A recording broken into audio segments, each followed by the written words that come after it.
भाग्य में संतान है तो मांगो या ना मांगो, प्राप्त हो जाएगी। तो हमें निराश नहीं होना है, और अगर नहीं है तो हमें लगता है फिर प्रयास भी नहीं करना चाहिए। क्योंकि भागवत की कथा सुनी, आत्मदेव ने बहुत प्रयास किया तो फिर धुंधकारी, फिर सर्वनाश लीला। हमें लगता है कि भगवान को अपना मान करके और जीवन उन्हीं के सहारे व्यतीत करे। और वास्तविक बात है कि देखो, पुत्र भी हो जाते हैं, अगर संतान भी हो गई तो कोई विशेष संतान ऐसी भगवत कृपा पात्र हो तो माता पिता को सुख देती नहीं। कलयुग है, आप देख लो, सब कुछ देने के बाद भी माता पिता को थप्पड़ खाकर जीवन व्यतीत करने पड़ रहे हैं। ऐसे घर हैं, माता पिता को घर से निकाल दिए गए, ऐसे पुत्र हैं, माता पिता को अनाथालय में छोड़ दिए गए, वो बैठे रो रहे हैं। ऐसे कितनी ऐसी घटनाएं, हमें लगता है 100 में कोई 10-5 ऐसे बच्चे होते होंगे जो अपने माता पिता को माता पिता मानकर पैर छूते हैं और वयोवृद्ध की सेवा करते हो। नहीं, 80% तो ऐसे जो अपमान ही कर रहे हैं। तो अगर संतान हो तो भगवान कृपा करके ऐसी दे जो धार्मिक हो, भगवत भाव वाली हो, और ऐसी दुष्ट संतान से तो संतानहीन बना रहना अच्छा है। तो हम ज्यादा संतान के प्रति भी ना सोचें, और अगर भगवान दे देते हैं प्रसाद रूप से तो उनको अच्छी शिक्षा दें। आधुनिक शिक्षा ही नहीं, आध्यात्मिक शिक्षा भी दें। आधुनिक शिक्षा तो बहुत बच्चों को मिल रही, आध्यात्मिक शिक्षा ना होने के कारण जहां विद्या विनयम ददाति वहां उद्दंड हो रहे हैं, माता पिता का अपमान कर रहे हैं। तो हमें लगता है भगवत आश्रित रहिए, शोक चिंता करिए मत। संतान हो जाती है तो जय जय श्री राधे, नहीं होती तो जय जय श्री राधे। उसके विषय में न सोचे फिर कि अगर संतान नहीं तो हम कोई अभागी हैं, ऐसा नहीं है। हमारा मानव जीवन मिला है, हम भगवत प्राप्ति करेंगे। भगवान तो इतने कृपालु हैं कि देखो, जब भजन करके पुत्र रूप में मांगा तो दशरथ और कौशल्या जी क्या भगवान पुत्र रूप में आए, नंद और यशोदा जी क्या भगवान पुत्र रूप में आए, देवकी वसुदेव जी क्या भगवान पुत्र, कश्यप अदिति क्या भगवान पुत्र रूप में आए। तो इसलिए हमें लगता है भगवान से प्यार करो, उनकी इच्छा होगी तो पुत्र रूप में आ जाएंगे, उनकी इच्छा नहीं है तो उन्हीं को मान लीजिए अपना, और वही निर्वाह करने वाले हैं। मतलब संतों का कौन है जीवन में, और तो कोई था। तो अब जब जरूरत पड़ी, हजारों हाथों से प्यार कर रहे हैं, हजारों रूपों से, नेत्रों से प्यार कर रहे हैं। भगवान के भरोसे से जरूरी नहीं कि पुत्र नहीं होगा तो हमारा जीवन बेकार हो जाएगा, ऐसा नहीं। भगवान हजारों रूपों से प्यार करने लगते हैं। अगर हम किसी के कमेंट सुनेंगे वो हमारे विषय में क्या टीका टिप्पणी कर रहा है, फिर हम नहीं चल पाएंगे। हमको संत सदगुरुदेव शास्त्र सम्मत आचरण करने, दूसरों की बात सुननी नहीं, दूसरों को कटु वचन बोलना नहीं, दूसरों की अवहेलना करनी नहीं। समझ रहे हो, ऐसे बहादुर बनकर इस मार्ग में चला जाता है। दूसरे हमें सपोर्ट करें ऐसी आशा भी मत रखना। सतमार्ग का सपोर्ट कोई बिरला ही करता है, नहीं तो गिराने के लिए तो मिल जाएंगे, सपोर्ट करने वाले नहीं मिलेंगे। इसलिए हम किसी मित्र को सपोर्ट के लिए तो सोचे ना, भगवान और भगवान के जनों का ही सपोर्ट होता है इस मार्ग में, और बहादुर बनकर अकेले चला जाता है इसमें। जब तक शरणागति पूर्ण नहीं होती तब तक अवश्य में भोक्तव्यम कर्तम कर्म शुभाशुभम, उस जीव को शुभ अशुभ किए हुए कर्मों का फल भोगना पड़ता है। और जब शरणागत होता है तब वहां सिद्धांत लागू होता है, पूर्ण शरणागत। तन वांग मनोभीर अमलई सुहम तविवाश्रिता, शरीर से, मन से, वाणी से और अहम स्वयं से वो जब समर्पित हो जाता है तब उसके ऊपर भागवतिक विधान लागू होता है, कर्म विधान नहीं लागू होता है। वो नहीं तो जीव को फिर अवश्य में भोक्तव्यम कर्तम कर्म शुभाशुभम। तो पहले शरणागति की तैयारी करो। शरीर से कोई चेष्टा भगवान के विमुख ना होने पावे, गंदी बात ना होने पावे, मन से कोई गलत संकल्प ना होने पावे, वाणी से कोई गलत वार्ता ना होने पावे, श्रवणेंद्रिय से कोई गलत सुने ना, नेत्रों से गलत देखे ना। अभी शरणागति की तैयारी करो पहले। ये तो अभी जो चर्चा सुन रहे थे शुद्ध ज्ञान की है, इस शरणागति भक्ति की चर्चा है। इसमें जहां शरणागति हुई इष्ट की, ता निर्भय निश्चिंत निशोक अद्भुत आनंद, राधा राधा राधा राधा। अब उसके ऊपर जो विधान होगा वो भागवतिक विधान होगा, कर्म विधान नहीं होगा, क्योंकि संसारी आदमी नहीं, वो शरणागत है। बात समझ रहे ना, वो अपने इष्ट के विधान को आंतरिक और बाहर दोनों जगह देखता हुआ संतुष्ट आयन केनवा, वो संतुष्ट रहते हुए परमात्मा चिंतन में रहता है, उसकी स्थिति रहती है। अभी आपकी स्थिति थोड़ी है। देखो, जब कोई नौटंकी नाटक में जाता है तो उसको पता होता है मैं ये नहीं हूं, मैं थोड़ी देर के लिए राजा बनूंगा और ये थोड़ी देर के लिए रानी बनेगा। ना कोई राजा है ना कोई रानी है, नाटक मंच पर है। ये जगत नाटक का मंच है, यहाँ ना कोई पति ना कोई पत्नी है, ना कोई पुत्र है ना कोई पिता है। एक नाटक है थोड़ी देर के लिए, लेकिन नाटक कौन मानता है? सत्य मानता है इसे। पुत्र के वियोग में उसकी हालत क्या हो जाएगी आप सोचो। नाटक माना था क्या? और जो नाटक मानते हैं उनको कोई फर्क नहीं होता। आए की हुज्जत नहीं, गए की तलाश नहीं। जन्मा तो भगवान की इच्छा, मरा तो भगवान की इच्छा। उसको संयोग वियोग में दुख सुख का अनुभव, द्वंद्व भी मुक्ता होता है, लेकिन इतना बड़ा जगह हुआ पर उसको बिरला ही होता है। अपने लोग नाटक नहीं कर रहे, अपने लोग सत्य मान रहे हैं, इसलिए मन भारी हो जाता है, इसलिए दुखी हो जाता है कि कब तक सहूं। लेकिन नाटक तो नहीं किया ना, आप सत्य मान लिए ना। अगर नाटक में देखो तो जैसे नाटक में सिपाही बकारोल हुआ, चोर को पीट रहा है, तो ना चोर को दुख है ना उसको सुख है, पर एक्टिंग पूरी वैसे ही कर रहा है। यहां हम सत्य मान लिए अपने को, शरीर सत्य मान लिया अपने संबंध, तो अब हमारा मन भारी तो हो ही जाएगा, क्योंकि सत्य मान लिया ना। और वहां नाटक नाटक दोनों बाद में एक हाथ मिलाएंगे, यार तुमने क्या बढ़िया रोल किया, वो कहेगा तुमने भी बहुत बढ़िया रोल किया। तो रोल किया केवल, हम सत्य थोड़ी बन गए, न राजा न रानी। वो तो 2 घंटे के लिए राजा रानी का रोल था। ऐसे ही अव्यक्तादि भूतानी व्यक्त मध्यानि भारत अव्यक्त निधनान्य तत्र का परिदेवना। तुम पहले स्त्री नहीं थी, तुम बाद में स्त्री नहीं रहोगी, बीच में स्त्री शरीर मिला है, बीच के नाटक के लिए क्या रोना। इसलिए हर कार्य करते हुए अच्युत भावना से युक्त होकर स्मृति में डूबने का प्रयास किया जाए, वो चाहे नाम स्मृति हो या रूप स्मृति हो या लीला स्मृति हो या धाम स्मृति हो। अगर भगवत स्मृति का निरंतर तार नहीं चल पा रहा तो अभी हमारे जीवन में अधूरापन है। हमारे जीवन की पूर्णता भगवत स्मृति ही होगी। कोई भी हो, कहीं भी हो, कैसे भी हो, स्मृति परायण भगवत प्राप्ति का ही परम हेतु है। अनन्य चेता सततम यो माम स्मृति नित्य सहा तस्याहम सुलभा पार्थ। अगर ये अनन्य चिंतन नहीं है तो गोस्वामी जी कह रहे सो सब धर्म करम जरी जाऊ जहां न राम पद पंकज भाऊ। जोग कुजोग ज्ञान अज्ञानु जहां नहीं राम प्रेम परधानु। सब साधन कर यह फल सुंदर प्रभु पद पंकज प्रीति निरंतर। यस्य स्मरण मात्रेण जन्म संसार बंधनात् विमुच्यते नमस्तस्मै विष्णवे प्रभु विष्णवे।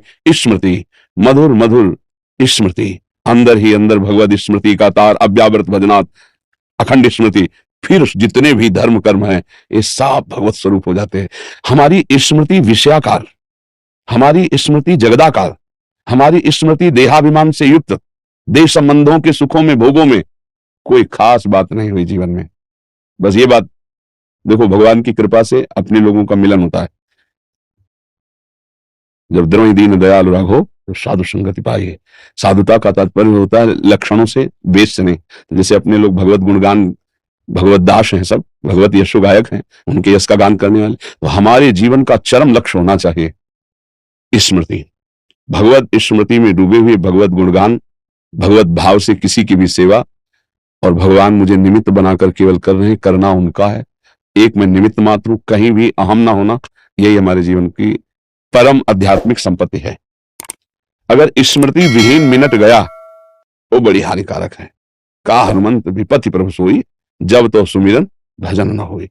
स्मृति के साथ सेवा, सुमिरन स्मृति और भजदात सेवायाम भजन, मतलब आपकी सेवा स्मृति के साथ, मतलब मामनिस्मर युद्ध च, मामलेश्वर युद्ध च, मेरी स्मृति स्मरण और अपने कर्तव्य का पालन।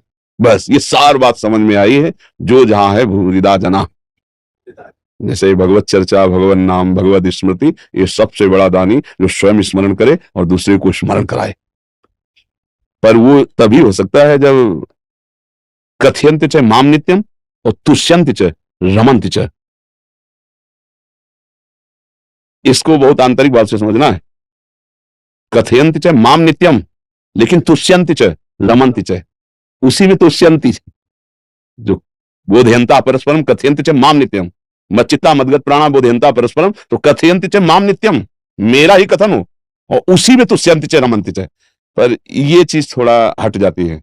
कथयंत च माम नित्यम ये तो हो सकता है, लेकिन तुष्यंत च रमंत च, इसमें अंतराय आ जाता है। धन भोग वासनात्मक क्रियाएं, अब कथयंत च माम नित्यम का रस नहीं मिल पाएगा। चौथी भगत मम गुणगन करे कपट तज, कथयंत च माम नित्यम तुष्यंत च रमंत च, तुष्यंत च रमंत च, ये हमें ध्यान। और यही है स्मृति। जब उनकी रूप स्मृति में, उनकी लीला स्मृति में, ये परमहंस संहिता श्रीमद् भागवत ना इतनी समर्थ है कि और किसी साधन की जरूरत नहीं। इसके 7 दिन में स्पष्ट प्रेत भगवत पार्षद बन के विमान में जा रहा है, ले जा रहा है। बस देख लो।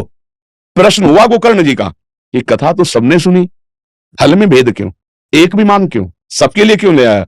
क्योंकि तुष्यंत च रमंत च नहीं थे ये।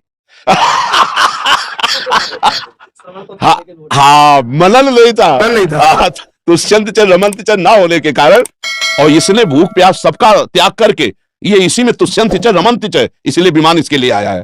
अगली बार फिर तैयारी करो तो विमान हम सबके लिए लाएंगे। और तैयारी की गई और विमान आया सबके लिए, और सब गए भगवत स्वरूप। श्रीमद् भागवत कलयुग में क्या मतलब हर युग के लिए, क्योंकि भगवान की पावन चर्चा ना परम वरदान है।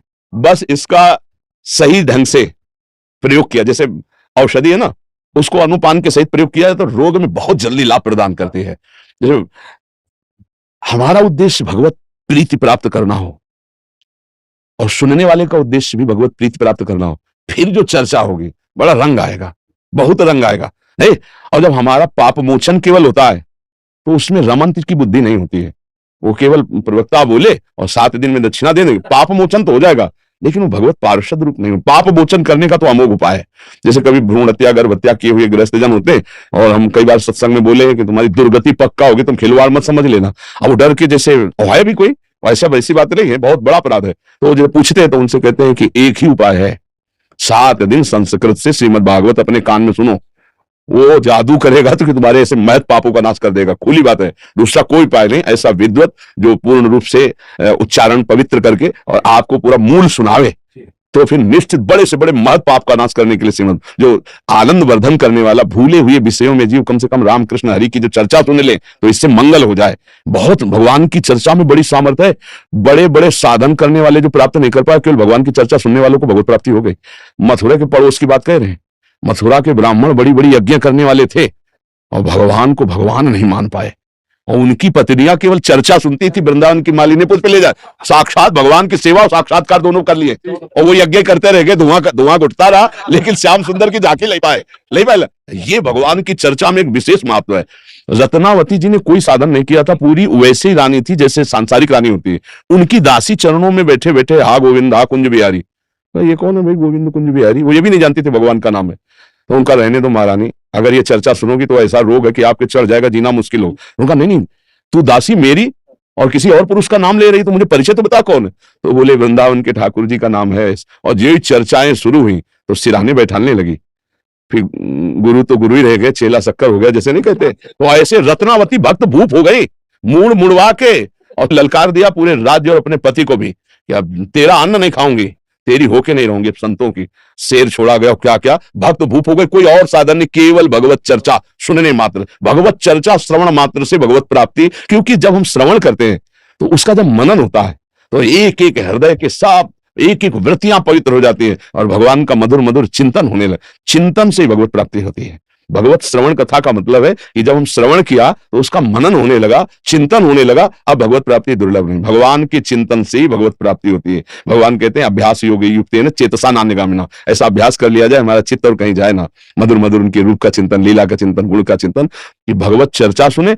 और दिन में 24 घंटे में अगर 10 ही मिनट नाम जप कर ले तो काम हो। 10 मिनट एक नाम रजिस्टर में भारी पड़ेगा। हम कहते हैं एक बार बोला राधा जिंदगी में, अब जब रजिस्टर उनका नापा जाएगा ना, एक नाम में पूरा हिसाब बदल जाएगा, एक नाम में हिसाब बदल जाएगा। एक नाम त्रैलोक हितारे, जो न ले सो जन्म हारे। एक बार रामकृष्ण हरि बोल दिया तो हमारा विश्वास है यमराज के रजिस्टर में उसका हिसाब ऊंचा होगा। बोले जिंदगी भर पाप किया, एक बार राम बोला है, अब देव हिसाब एक बार राम का। तो महावैष्णवाचार्य हैं 12 वैष्णव में धर्मराज, वो जानते हैं महिमा, इसलिए समस्त पापों का मोचन और उसकी आध्यात्मिक उन्नति निश्चित है एक बार नाम लेने का। इसीलिए कहा भाव को भाव न खालसहु नाम जपत मंगल दिस।